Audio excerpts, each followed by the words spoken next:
جزائر سرندیب کے مسلمان ابھی اپنے آباء و اجداد کے وطن عرب جانے کے لیے ہمہ وقت مضطرب اور بے قرار رہتے تھے۔ یوں تو مشرق بعید میں واقع اس خطے میں انہیں ہر طرح سے سکون و آرام تھا۔ جزیرہ سرندیب کے اصل باشندے ان سے بہت زیادہ پیار کرتے تھے، کاروبار بھی ان کے اچھے خاصے تھے۔ اس کے باوجود ان کے دل میں یہ ارمان مچلتا رہتا تھا کہ ہم اس دھرتی کا دیدار کریں جس سے ہجرت کر کے ہمارے باپ دادا سرندیپ آئے تھے۔ آخر ان مسلمان باشندوں نے اجتماعی طور پر سرندیپ کے راجا سے وطن جانے کے لیے اجازت مانگی اور راجا کے اجازت دینے پر عرب جانے کی تیاریاں کرنے لگے۔ 10-11 روز کی تیاری کے بعد وہ اپنے اپنے گھروں سے نکلے اور قافلے کی صورت میں بندرگاہ کی جانب روانہ ہو گئے۔ راستے میں انہیں جہاں رات پڑتی وہ اپنا سامان گھوڑوں سے اتارتے اور خیمے کھول کر آرام کرتے۔ صبح پوپ اٹھنے پر پھر سے سفر شروع کر دیتے۔ اس طرح انہوں نے بہت سی مسافت طے کر لی۔ سرندیپ کا راجا بہت اچھا تھا، اس نے ان کے لیے خاص حکم جاری کیا ہوا تھا کہ ان عربی مسلمانوں کو راہ میں کوئی تکلیف نہ ہونے پائے۔ علاوہ ازیں اگر انہیں کسی مدد کی ضرورت ہو یا کسی شے کی بھی ضرورت پڑے تو فی الفور ان سے تعاون کیا جائے۔ مسلمانوں کے اس قافلے میں ایک نوجوان محمد اسلم بھی تھا۔ محمد اسلم انتہائی خوش شکل اور باکردار جوان تھا۔ قافلے والے اس کے حسن سیرت اور حسن و جمال کی وجہ سے اس کی بڑی عزت کرتے تھے۔ وہ بہادر بھی بہت تھا۔ دوسری طرف قافلے میں ایک خوبرو دوشیزہ طاہرہ کی پاکیزگی اور خوبصورتی کے بڑے چرچے تھے۔ طاہرہ کا سن 15-16 برس تھا۔ وہ شوق ہونے کے ساتھ ساتھ سنجیدہ بھی تھی۔ یہ دونوں آپس میں ایک دوسرے کو دل و جان سے چاہتے تھے۔ قافلے والوں کو بھی ان کی پاک محبت کا علم تھا، لیکن وہ اسے برابر تصور نہیں کرتے تھے، بلکہ اکثر کی خواہش تھی کہ محمد اسلم اور طاہرہ رشتہ ازدواج میں منسلک ہو جائیں۔ محمد اسلم اور طاہرہ نے بھی یہی طے کر رکھا تھا کہ منزل پر پہنچنے کے بعد شادی کر لی جائے گی۔ یوں تو سفر کے دوران وہ ایک دوسرے کو دیکھ کر دل کی پیاس بجھاتے رہتے تھے، تاہم جب قافلہ کہیں پڑاؤ ڈالتا تھا تو پھر ان کی طویل ملاقات طویل سے طویل تر ہوتی جاتی تھی۔ ان کا دل چاہتا تھا کہ یہ رات کبھی ختم نہ ہو، یہ ملاقات کبھی ختم نہ ہو۔ وہ ایک دوسرے کے سامنے بیٹھ کر ایک دوسرے کو محبت بھری نظروں سے دیکھتے رہتے تھے۔ ان کے ہونٹ بند اور آنکھیں کھلی ہوتی تھیں، جن کے ذریعے وہ اپنی پاکیزہ چاہت کا اظہار کرتے تھے۔ تنہا بیٹھے ہونے کے باوجود ان کے خیالات اور جذبات کی شائستگی میں فرق نہیں آتا تھا۔ ان کے معصوم چہرے دیکھ کر لگتا تھا جیسے دو فرشتے زمین پر اتر آئے ہوں۔ محمد اسلم بھی باتوں میں احتیاط برتتا تھا اور طاہرہ بھی سنبھل کر بولتی تھی۔ اس وقت بھی وہ دونوں قافلے والوں سے ہٹ کر ایک محفوظ جگہ پر براجمان تھے اور آپس میں پیار محبت بھری باتیں کر رہے تھے۔ قافلے کو یہ 5واں پڑاؤ تھا اور وہ لوگ آبادی سے کافی دور تھے۔ جزائر سرندیب گرم مرطوب خطہ تھا، اس لیے درختوں کی بھرمار تھی۔ قافلے نے جس جگہ پڑاؤ ڈالا تھا وہ جگہ بھی گھنے درختوں سے اٹی ہوئی تھی۔ یہی وجہ تھی کہ ایک رات بہت سیاہ اور تاریک لگ رہی تھی۔ محمد اسلم اور طاہرہ ایک دوسرے سے باتیں کر کے ایک دوسرے کو دیکھ دیکھ کر تھک گئے تھے، پھر بھی ان کا جی نہیں بھرا تھا۔ خاص کر طاہرہ کی پیاس نہیں بجھی تھی۔ وہ چاہتی تھی یہ رات طویل سے طویل تر ہو جائے اور یوں ہی وہ محمد اسلم سے باتیں کرتی رہے، جبکہ ابھی پو پھوٹنے والی تھی اور محمد اسلم چاہتا تھا کہ واپس خیمے میں جا کر نماز ادا کرے۔ یہی وجہ تھی کہ اس نے طاہرہ کی باتوں کے جواب میں ہوں ہاں کرنا شروع کر دی۔ ہوروش طاہرہ سہمی ہوئی محمد اسلم کے شانے سے لگی کھڑی تھی۔ محمد اسلم اس بت غناص کو دیکھ رہا تھا، حسن کی دنیا میں مسرت کا جھولا جھول رہا تھا۔ اسے خواب میں بھی یہ خیال نہ تھا کہ طاہرہ کسی بھی وقت بے ساختہ پن کے انداز میں اس سے لپٹ جائے گی۔ وہ بھول گیا کہ طاہرہ ڈر رہی ہے، اس وقت اس کی دلدئی کرنے کی ضرورت ہے۔ طاہرہ نے خوفزدہ نگاہیں اٹھا کے دیکھتے ہوئے کہا، چلو محمد اسلم، اب خیمہ پر چلو۔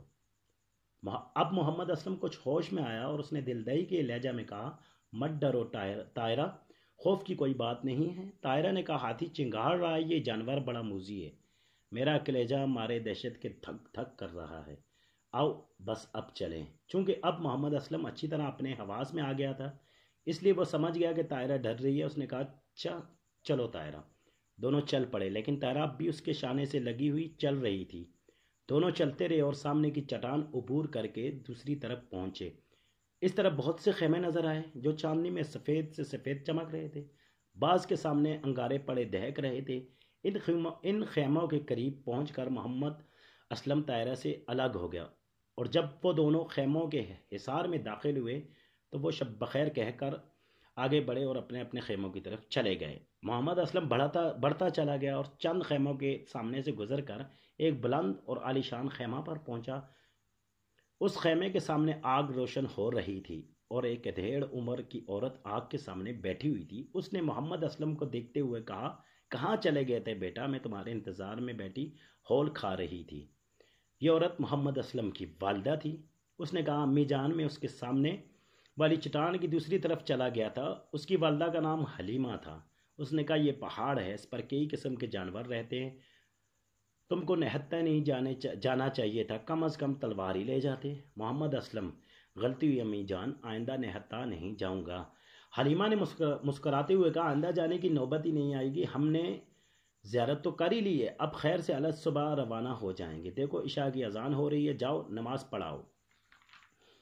اس وقت اذان کی آواز آ رہی تھی۔ محمد اسلم نماز پڑھنے چلا گیا۔ یہ قافلہ جو جزیرہ سرندیب کے کوہ آدم پر ٹھہرا ہوا تھا، ان مسلمانوں کا تھا جو حضرت عمر فاروق رضی اللہ تعالیٰ عنہ کے زمانہ میں ملک ہندوستان میں بغرض تجارت آئے تھے اور وہاں سے واپسی پر چند خاندان سرندیب میں رہ گئے تھے۔ یہ لوگ ان تاجروں کی اولاد تھے جو اب وطن واپس جا رہے تھے۔ وطن جانے سے پہلے وہ اس پہاڑ کی زیارت کرنے آئے تھے جس پر حضرت آدم علیہ السلام 100 سال تک رہے تھے۔ کئی روز سے یہ قافلہ مقیم تھا اور اب صبح کوچ کا انتظام کر چکا تھا۔ محمد اسلم ایک کھلی جگہ پہنچا جہاں ایک چشمہ رواں تھا جو چٹان کے اوپر سے بہتا آ رہا تھا۔ چشمے کے کنارے پر بہت سے بوڑھے، جوان اور بچے جمع تھے اور سب وضو کر رہے تھے۔ محمد اسلم بھی وضو کرنے لگا۔ وضو کر کے ان لوگوں نے نماز پڑھی اور نماز پڑھ کر واپس خیموں کے پاس آئے۔ اس وقت عورتیں نماز پڑھ رہی تھیں، بعض پڑھ چکی تھیں۔ جب رات زیادہ گہری ہو گئی تو یہ سب سو گئے اور صبح بہت سویرے بیدار ہو کر ضروریات سے فراغت کر کے نماز پڑھنے لگے۔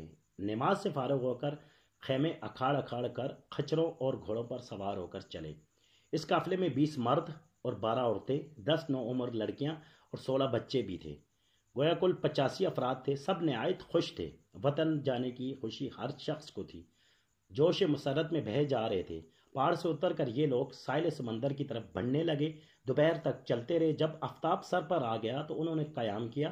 بقیہ دن اور ساری رات ٹھہرے رہے۔ اگلی صبح کو پھر چل پڑے اور دوپہر کے قریب منکورنا کے درختوں کے جنگل میں پہنچ گئے۔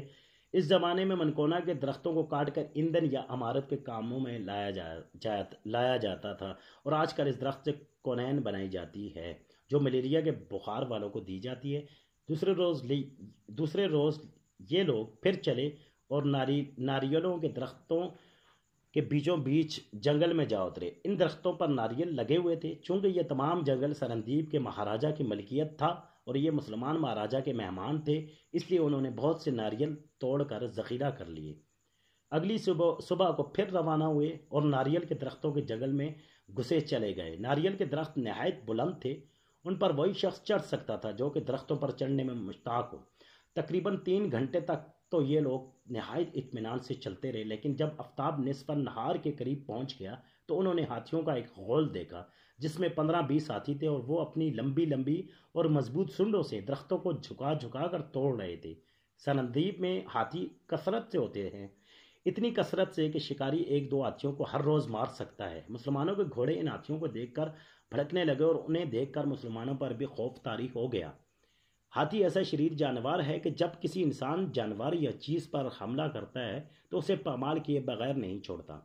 بڑے بڑے تناور درختوں کو جڑ سے اکھاڑ کر گرا دیتا ہے۔